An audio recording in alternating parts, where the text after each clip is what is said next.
Hey guys, it's Josko here today with another quick video talking about the latest developer update that Behavior just posted some time ago. Also, don't worry about the background, I'm in another location right now for the weekend. But anyways, I wanted to talk about this very briefly.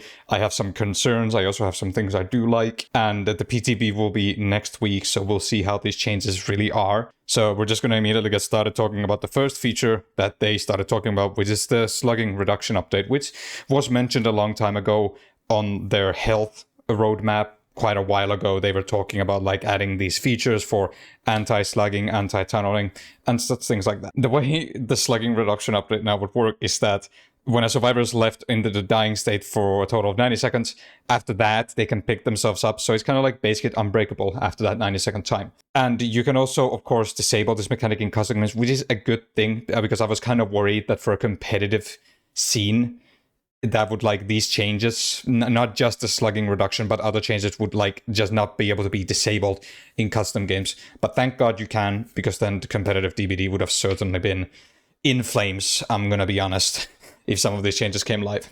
So now with the anti-slugging as well, on top of that 90-second thing, your crawling speed is gradually increased when you're left in a dying state, and you're also able to recover while crawling. So this is just base kit tenacity, which honestly, in my opinion, base kit tenacity is a little worrisome to me, because then it might potentially cause an issue that when a killer needs to apply pressure by doing like a little bit of slugging or a little bit of something like, you down a survivor at a pallet, but then a survivor is nearby, but then the survivor can just like, I don't know, recover so much, move away faster eventually. It's a little worrisome to me, and you can only slug them for so long, because then eventually some other survivors will just come and pick them up, or the survivor will eventually pick themselves up, depending on how long you slug them for. It's a little concerning to me, but like we'll see what it's really like in the PTB. Right now, I am not really sure if base kit tenacity is the way to go with a slugging reduction update. So then we get into another big thing, which is the tunneling reduction update, which is another thing that they also talked about in the previous roadmaps. So the way it works now is that when a survivor is hooked, their hook status is then going to be hidden from the killer. And when they're unhooked, there's no notification of them being unhooked, which is kind of like fine, because a killer can at least keep an eye on that. But the hook status isn't revealed to them immediately, which kind of makes it so that killers will have to pay a lot more attention on which person they've hooked and how many times they've hooked that person. And then you also have to take into account, like, what if someone has shouldered a burden? Then you're also going to have to take that into account. However, that feature is disabled once all generators are completed, and that's fair. That's completely fair. Unhooked survivors will gain other stuff on top of already existing things. So they gain haste and endurance, which already exists. And they also now gain elusive. And I'm going to show you very quickly that elusive is the new status effect that will silence your grunts of pain and suppresses your aura, pools of blood, and scratch marks. So that just means like, yeah, I mean, for that kind of purpose, it's good for anti-tunneling, because then it's going to be a lot harder for the killer to find that unhooked person, which I guess was kind of their intention, that a killer can't just so easily like find a person necessarily to tunnel them out of the game really quickly. However, I'm going to get a bit more into that later though. So you also will have no collision with other players now, both killer and survivor, which is fine. I think that's fine to have. You also have immunity to killer instinct, and you see the killer's aura nearby. They haven't said how big the distance is for the killer's aura. I would imagine it's going to be something like 12 meters or something like that. Nothing too huge, but nothing like too small either, because like I think the smallest aura is like what, 8 meters or something. And the immunity to killer instinct is nice as well. It's like it's just meant to make it like the survivors the unhooked people are like extremely stealthy, but they still have like some options if the killer does in fact just see them get off the hook. They still have endurance and haste. Of course, though, that these effects are also lost when you do a conspicuous action, which already is a thing, that if you touch a generator or heal someone or do anything that does cast the conspicuous action, then haste, endurance, and elusive will be gone if you do that. And all the effects except for haste and endurance, which is already in effect, are disabled once all generators are completed, which I think again is completely fine, because at least it's not enabled for the entire game. Because I feel like if it was enabled for the entire game, even during end game, that would be bad. That would be extremely bad. They also added a unique effect to the killer hook state, UI that indicates that the last survivor that they hooked, which I guess, you know, then we're getting onto the unique hook system that they're adding, is that a killer is rewarded when they hook a unique survivor that they haven't hooked before. So, and then these benefits will include more damage to the next generator kick, a bit of haste, reveal some survivors, basket barbecue, that have less or equal hook states to the hooked survivor. Yeah, I think so far this is kind of fair, because in a way this is already kind of rewarding you for not just going after the same person every single time. And as you can see, that these effects will be lessened for Blight, Dracula, Ghoul, Hillbilly, and the Nurse. And I think that's good. I think that's really good, because those 5 killers are easily some of the strongest killers in the game. I think Dark Lord is a bit out there, like Dracula, I think is a bit out there. I'm not sure if Dracula is going to be right below these 4 in terms of strength. He's close. Like Dracula is like a decent, like low to mid A tier. So like he's still good. But I think there might be like 1 or 2 killers that are stronger than Dracula. But he's probably also done just because of like the traversability he has and how fast he can go in the bat form. And these effects, all of these effects are also disabled once all gens are completed, which is, again, fine. Because, you know, it's the same thing with some of the other features that we were talking about earlier. And there's now also a new effect that will disincentivize tunneling. So if a survivor dies before 6 total hook states, all remaining survivors gain a repair speed bonus for the rest of the trial. And if the survivor that was last hooked is sacrificed or killed, generators cannot be regressed or blocked. See, I think this is where it gets a little concerning to me, because, like, on one hand, I understand this, that if this happens, like, extremely early on in the game, then I guess it's fair, but I feel like 6 total hook states is already very drastic, because I feel like, especially when you start getting more experience in this game, you get to like mid to high MMR in this game, it's gonna be pretty vital to be able to get rid of a survivor quickly if you haven't really had a good early game. Like, if a survivor team has gotten like 1 or 2 gens done immediately and you haven't gotten anyone hooked yet, at that point, it feels like you're almost, well, you're not forced to do it, but I feel like it's like the right play to then try to tunnel someone out of a game just to get a little bit of that extra pressure back again. And I feel like this is just gonna make it so much harder for the killer, because survivors will now just be able to fix gens faster if you kill that tunneled person. And I don't know if that's a good thing personally. I'm a little worried about that. But we'll see how it works out in the PT, to be honest. These are just my current thoughts after reading through this quickly.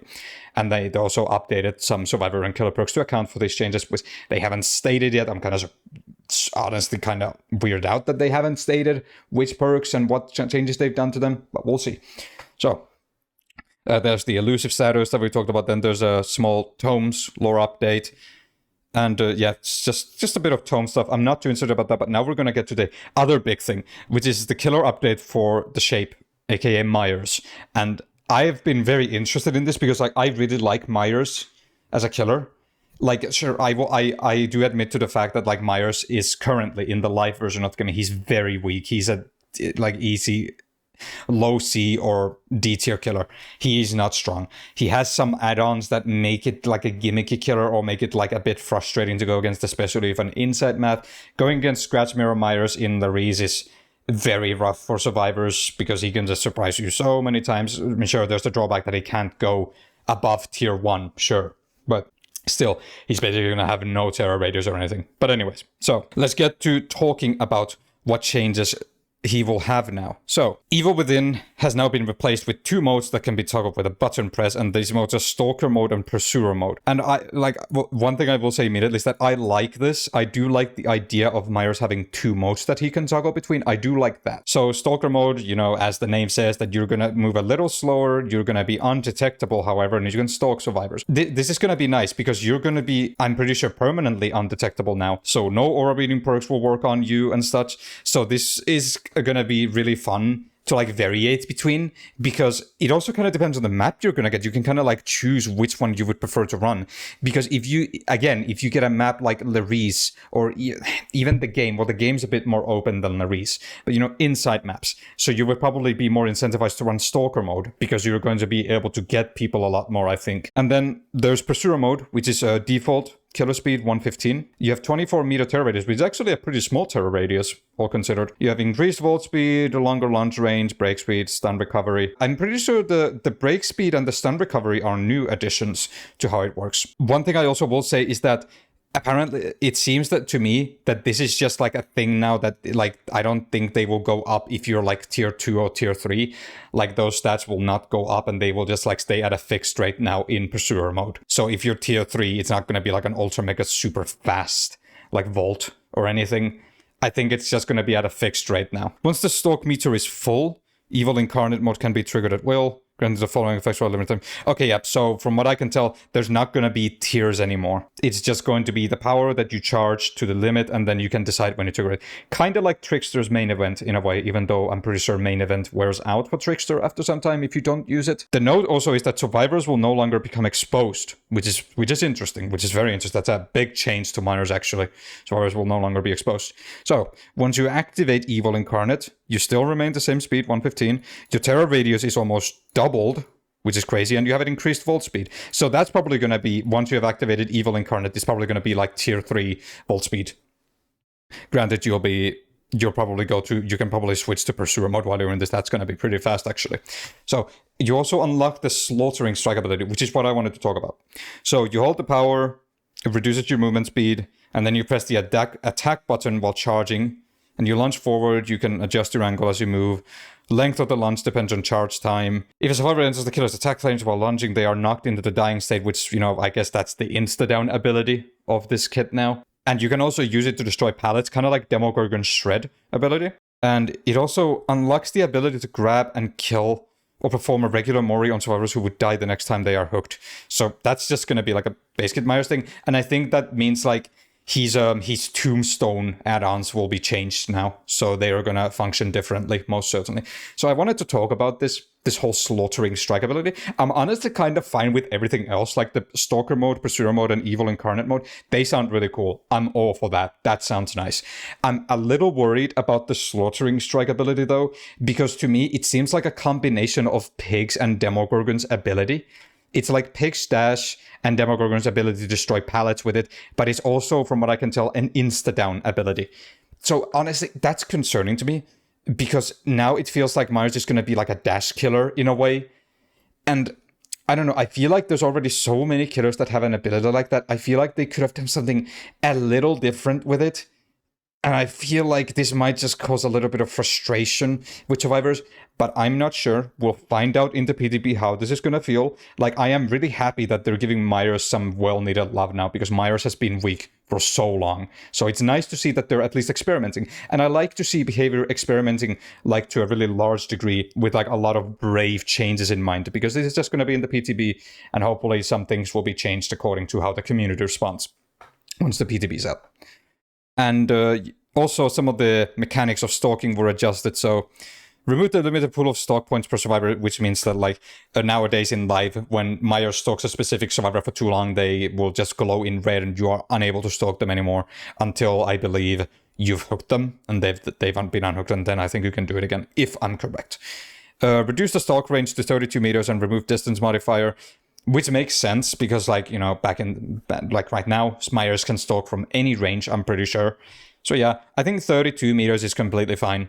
Like, sure, the survivors will be aware of you when you're in that range, but it's still fine, because I'm not sure how long it'll take to charge Evil Incarnate. There's no values. They haven't stated any values for how long this stuff will take. But still, I think 32 meters is completely fine. And yeah, his add-ons have been reworked. I'm honestly hoping that his add-ons were reworked in a similar fashion as they did with the Executioner, also known as Pyramid Head, because I am in love with how Pyramid Head is now. There's like a few add-ons of Pyramid Head probably that I don't really like personally, but I think it's still cool. I think it's really nice that they're making these drastic changes and showing the community that they are actually trying to make some brave changes. And if the community doesn't like them, at least we can hopefully have our voices be heard and some things be changed. So there you can see the slaughtering strike in action, which is like what I'm talking about. See, you charge it and then you can trigger it. It's like a pig dash to me, which again is it's a little concerning to me. I'm not sure that's the way I would go about it. So then there's some minor updates for killers. So the Clown, increased activation time of the Afterpiece Antidote, which I am pretty sure it's the haste, the yellow bottle. And that's good because it currently activated way too quickly and it was way too easy for Clown to activate it, and they didn't really have to do anything, play around loops or anything. They could just hold W and catch up with you almost immediately. A lot of Clown players are currently also combining it with stuff like Rapid Brutality, batteries included, things like that. And it has not been fun. I think currently Clown has not been a very skill-dependent killer, and I hope that these changes will make it a bit more tolerable again to go against Clown. And then we get to something I'm a big fan of. I mean, this might be a little bit of glazing, but Unknown, to me, is one of my favorite killers in the game. So what they've done with Unknown, they've increased the additional time added to Weekend when you injure someone with the UVX projectile, which I think is nice because it's going to allow Unknown to have a little bit more space to be able to follow up a little better currently. Because, good survivors will just constantly keep staring at you, find good places to look at you, and you can't really punish them always. And I think that added additional time when injuring someone is going to be really helpful for Unknown. And then the other minor change, well, supposedly minor changes, is that you have increased movement speed recovery after teleporting, which is basically just like making that brown add-on base kit now, I think. So they're most likely also going to adjust that add-on, like they've said here, adjusting several add-ons. And they also increased the vertical range, which, could be interesting. And then you see the vertical camera range, like, that's nice. Like, that could honestly add for some really insanely fun orbitals that people are going to be doing. I'm really interested in that. And then we've got an update for Dracula, also known as Dark Lord. So Hellfire cooldown has been reduced. Total amount of Hellfire pillars by 1 increased. Reduced Hellfire charge movement speed, which I think is fair. It's like kind of like trying to account for the fact that there's now going to be a smaller cooldown for Hellfire and an extra pillar, so they're just accounting for it with a bit less movement speed when you're charging Hellfire. And slightly increased slowdown time after casting Hellfire, which I think is also kind of fair. We'll see how that works and how drastic it actually is, but I would imagine it's not too much since it's just a slightly. So Wolf Form has been nerfed a little bit. So increase the pounce attack, charge time, and Centaur spawn time. So just basic added time changes. That honestly could hurt Dracula quite a bit in a way, because I think Wolf Form is one of the, if not the most reliable form when it comes to injuring and downing people as Dracula. So it's actually going to be interesting if this actually will make Dracula a lot weaker. We'll have to see, honestly, in the PTB. And with Bat Form, increased movement friction to make flying easier to control. That's completely fine. Welcome change, just a bit of a QOL to make it a bit nicer to control. Because sometimes it is a bit silly to get stuck on things or just a bit of sliding. So yeah. Overall, I think these are fine. I'm a little worried about the wolf changes, but we'll see if that's going to really affect Dracula on the long run. So Ghoul got a simple change, and this is in regards to the kidnap tech, I'm pretty sure. That was a thing, and it was not an intended feature. It wasn't exactly a bug, but it wasn't an intended feature according to behavior. So what this has done is that when the Ghoul attaches to someone on the other side of a vault with Kagune, that survivor is just going to be released at the start when Ghoul starts vaulting that pallet or window, instead of at the end, which was called the kidnap tech, which is very quickly adapted. It's kind of a funny name to me. But yeah, there was so they've basically resolved that now, which is nice. That's a good thing. So Oni is getting a very minor update that hooking a survivor now spawns more blood orbs, which I think is fine. Allows a bit of that extra pressure for Oni, because sometimes Oni can really struggle with that early game pressure if survivors are just constantly avoiding him in every way possible. And then there's this, which I'm still kind of questioning. The other thing is that they've updated various perks, but they're not telling us about it yet. They're going to tell us about it next Tuesday on the PTB Life Balance preview on Discord, so they're going to get more into the numbers and everything. So we'll see what that's like then. I'm pretty interested. I'll be keeping a close eye on that, and I will try to keep you guys updated as well on seeing what they say. Anyways, that about does it for this video. I just wanted to make this quick video talking about all these changes, and I'll see you guys all on the PTB next week. So thanks for watching, guys.